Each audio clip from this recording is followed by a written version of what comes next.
the same time, or simply ask questions and then receive the motion. Does councillors have any? Just take the questions first. All right. So we'll just take questions without debate or discussion. Any questions? Councillor McGregor.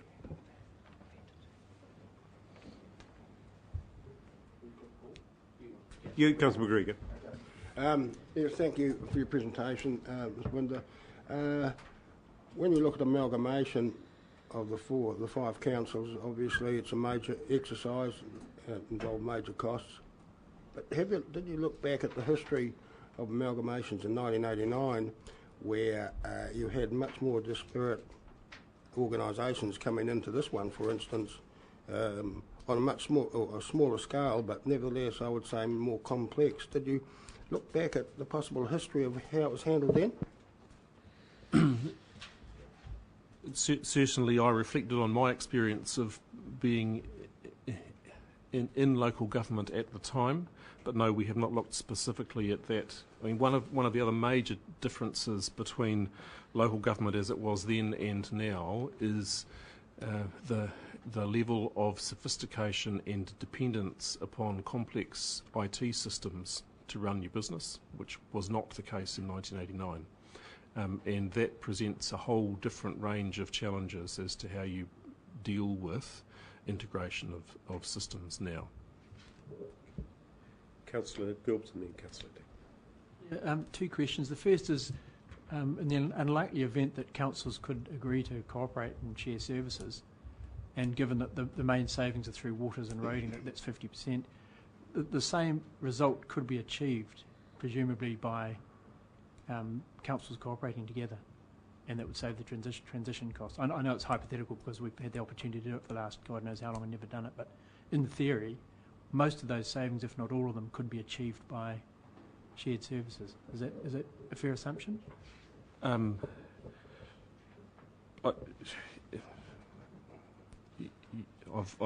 talked to you previously about shared services and the challenges of getting people lined up. I agree.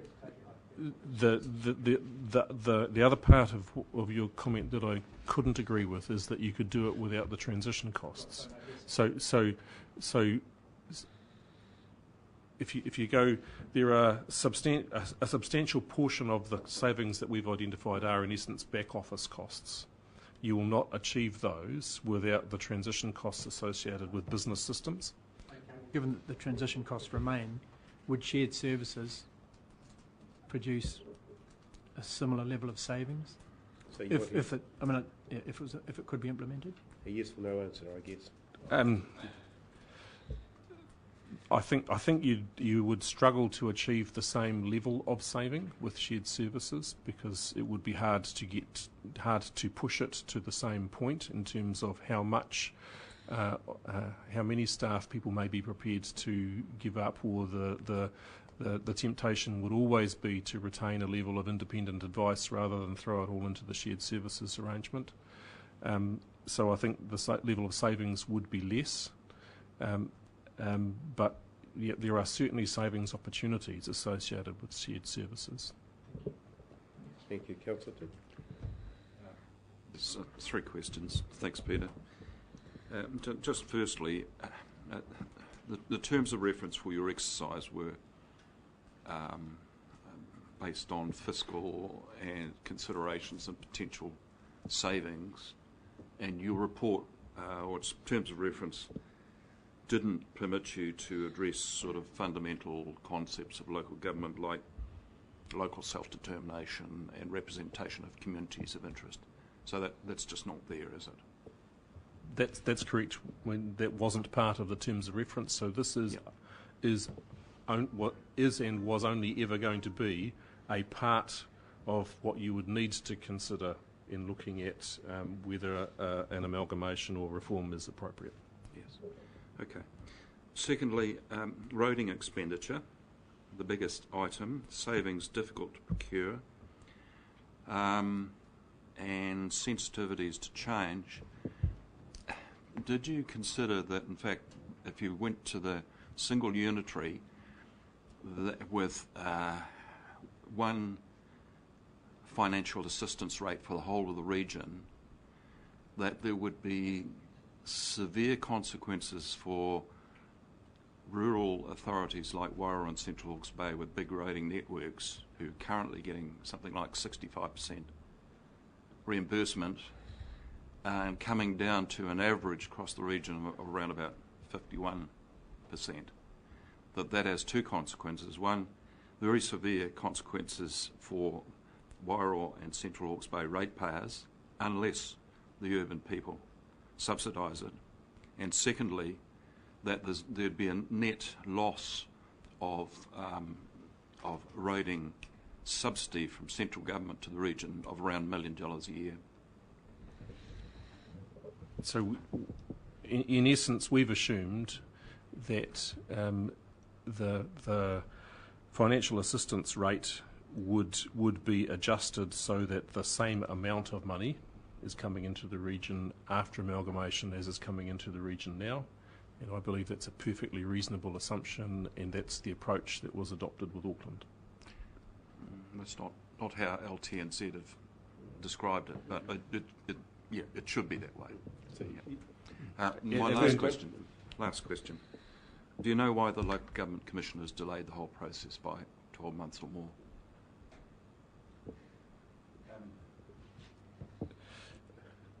No.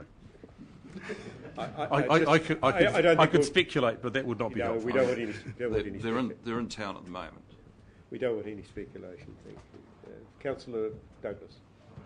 Mr. Chairman, could I just follow up on the roading one? Can you indicate the sort of issues that were debated in the team of what? Because you said there was some disagreement, and it is, it's about a $2 million saving there or not there. It affects all the models, as you've indicated.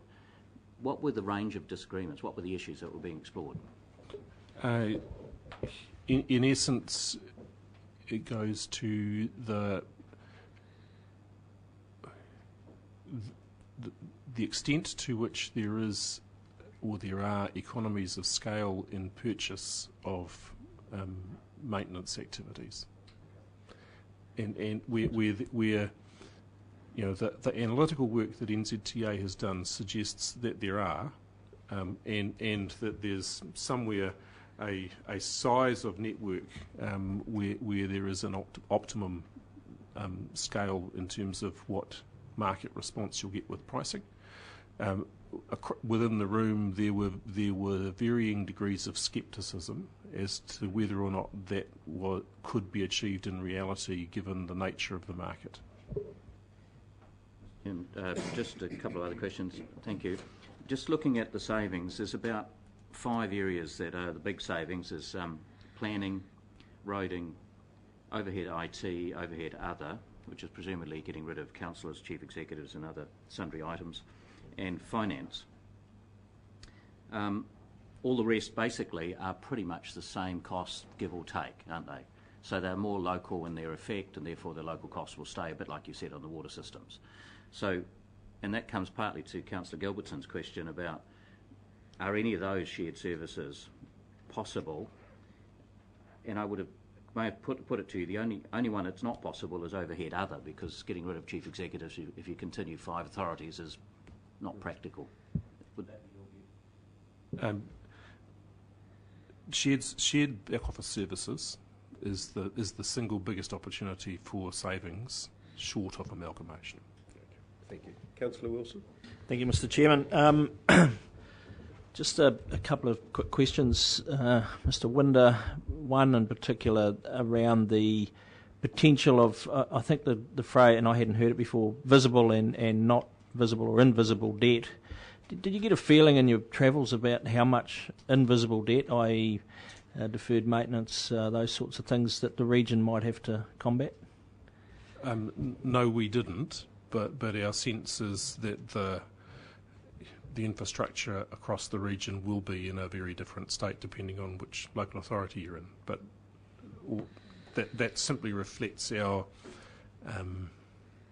experience of local government rather than a specific testing of that with each of the local authorities here.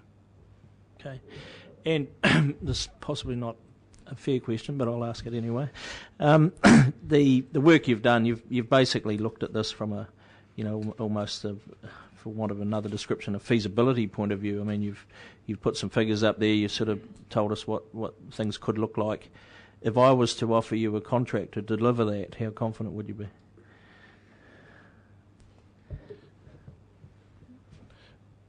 Of hitting those targets, savings, that sort of thing. So I'd be quite confident in the savings side. The bit that I would be far more nervous about is the cost of transition, and in particular the business systems part of that. Because without doing quite a lot more work on the state of the current business systems, to confirm that our key assumption of there is within the current councils a system or bits of systems from different places that could be changed, I'd be nervous about the costs of transition. So it's not RFP ready, request for proposal. You couldn't put something out on that now. There'd be a lot more work to be done. Yeah. Okay. I mean, we stopped well short of the detailed design of a new organisation, and to get to that point is quite a big undertaking. Councillor Scott. Thank you, Mr. Chairman, and I just touched on the point that I wanted to raise was around sensitivity of assumptions, and there were two. One was around the cost per kilometre of roading. Did that adjust for difficulty of terrain? So did it take into account that roading costs are going to be drastically different in different geographies? So the way that we worked the model is that we end up assuming a percentage saving in each year for each local authority. So to the extent to which their current costs reflect different terrain and so on, that is automatically reflected in the result. And the other one around sensitivity was around that back office one. Given the work that we did in looking at developing our IT systems here and the different demands of the different councils and where they interface with quite different functions, how sensitive is that transition cost to that assumption? Are we talking hundreds of thousands or millions in the impact on the transition costs? If there is no system currently that could be adapted, then that's many millions of dollars difference between the cost that we've identified and what it would cost to get there. Councillor Curtin. Yes, Peter. I just want to go to you've got a high level of confidence. Well, a higher level of confidence around the savings and less confidence around the transition costs. Can I just focus on the savings? You've gone through an iterative process with the respective staffs of the councils, and would it be fair to say that the position you've landed is a conservative position in terms of those savings, given your earlier first cut at an estimate of the potential savings? Certainly, as a result of that workshop, we had less savings than we initially identified. Yes. So you would be fair to say that the savings you've identified, 10 point something, are on the conservative side. If we were to be more optimistic, would you go as far as you did in the first cut to 25 million? No, I wouldn't. Where would you go? Well, my nervousness about giving you a number is the roading number, is the roading estimates. I mean, I think there's a quite legitimate question around how much is achievable in that space, how quickly. But having said that, I believe there's further savings that are possible in the operating costs in a number of the activities than I think we ended up with. But your current global estimate is on the low end of the scale, if we had a scale. I think so. Fair? Thank you. Got there in the end. Councillor Roosevelt. Thank you, Mr. Chair. How much work under your model would be contracted out rather than undertaken by staff? Good question. So, in essence, we've assumed that things that are already contracted out would continue to be contracted out, and we've looked at how you do what is currently done more effectively. So, for instance, in the planning area, the substantial saving that is there relates to efficiencies in the use of staff to process consents, basically, and it broadly reflects moving from the current practice closer to the lowest cost council framework for the delivery of consents by council staff. Right. Okay. And as far as looking at the governance and management costs, which are quite a small fraction of the overall budget that you've got there of 284 million, it's about, I think, in scenario A, it's about 7%. Which is half of the governance, of the overheads and governance. There seems to be a perception, though, that to have, for example, an amalgamation like this, there would be massive savings in those type of governance costs. So would you agree that it's actually very low down on the scale of things? Well, I suppose changes in governance and management costs are easy to focus on because they're rather more easy to identify. You can count the number of mayors and councillors now and count the number then and reflect on that, and you can count the number of chief executives now and then, and that's easy to add up. And I agree, in total they are a very small proportion of the costs of running local government. Okay. Just lastly, is there any reason that you didn't look at the model that was promulgated by this council of a super East Coast to Wairarapa major regional council? So the answer is we weren't asked to, and in fact you came to that model quite some time after we had been in the detail of these three options. Right. Councillor Gilbertson, then Councillor Scott. Well, I'll just see if there's any. Councillor Scott first. I'd like to pick up a point that has been raised about the conservative estimates around the roading savings. And obviously, Councillor Curtin and I have read this rather differently, so I can refer to page 34 of your report. And you actually raise the thing, if it proves impossible to secure savings, then the scenario would reduce by 2.1 million, 25% reduction in savings. So were your figures conservative or middle of the road or optimistic? So when I answered that question, I talked about roading specifically. Apart from roading, I think they're at the conservative end, and there are a number of activities where we have, in essence, said no change, where if you pushed hard, I think you could. And it's about the drive and the determination in the transition process as to whether or not you could go further than that. But roading, which is your major area? Roading, I think, as I reflected in the previous answer, I'm nervous about, because it's a very challenging area in contracting, and in essence, to achieve the level of saving requires some very clever thinking about both the form of contract and how you maximise its value to the councils, and around the nature of the physical works that you're undertaking, and being able to identify changes in practice that save you money. So, just a little bit of clarity, would the figure here be fairly optimistic? I think you could identify across the country people that would think this is that the high end is conservative, and others that believe the low end is overly optimistic. You'll do well in politics. Councillor Remsfeld and Councillor Dick. Thank you. Just quickly, Mr. Chair. Obviously, Peter, you've been asked to look at costs and savings in financial terms.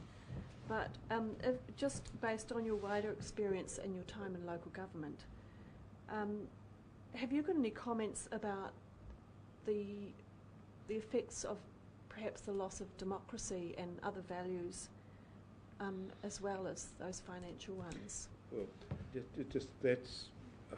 I understand what you're saying. It's really outside the report, Councillor Rem, as well. And if we go down that road, we're opening up a whole new field of debate, which I don't think. I'm in your hands. We are constricted for time today, but perhaps if you just deal with it briefly, because I don't want to open a whole, whole field in this. Very short answer. Yes. At the Local Government New Zealand conference this year, there was a session at which the Auckland Council spoke about their experience 3 years on. At that presentation were 4 chairs of local boards, each of whom spoke about their experience of chairing a local board. Overwhelmingly, the message that they conveyed was that in their experience, local democracy was alive and well in the way that they were undertaking their business, and that they were a meaningful part of the framework of governance of Auckland, and in fact far more meaningful than community boards had previously been. So my take out of that is, depending on where you end up, it is quite possible to have a larger and single administration as well as thriving local democracy, but it requires a great deal of sophistication from elected representatives to ensure that you have both, you have a 2-tier framework of elected representatives that trust each other enough to work constructively.